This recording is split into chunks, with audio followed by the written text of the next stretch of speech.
Never run out of battery again with the INIU portable charger, the slimmest 10,000 milliamp hour power bank that keeps your devices charged on the go.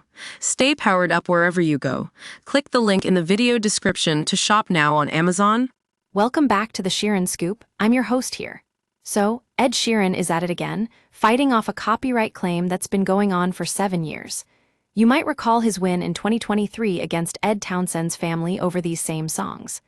Well, it looks like SAS, the company that owns a small part of Marvin Gaye's Let's Get It On, has decided to take their case to the U.S. Supreme Court. Now we've got a real head-scratcher here. The question is, does Ed Sheeran truly infringe on Marvin Gaye's copyright with his hit single, Thinking Out Loud? The answer depends on how you interpret the 1909 Copyright Act. See, under this old law, for songs made before 1978, only what's written on paper counts, not the sound recordings. SAS is arguing that this interpretation needs to be changed. Their legal brief says accepting their version of the law would open up a Pandora's box. It'd invite speculation about composers' intentions decades after they're gone. That's a pretty slippery slope, if you ask me. The idea here is that thousands of classic songs could be reevaluated for copyright infringement. Can you imagine it? The likes of I Will Always Love You or Stairway to Heaven being called out for allegedly copying someone else. But let's look at the facts.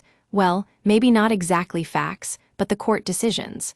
Last November, the Second Circuit Court of Appeals basically said no one can claim rights to a 4-chord pattern like the one in Let's Get It On.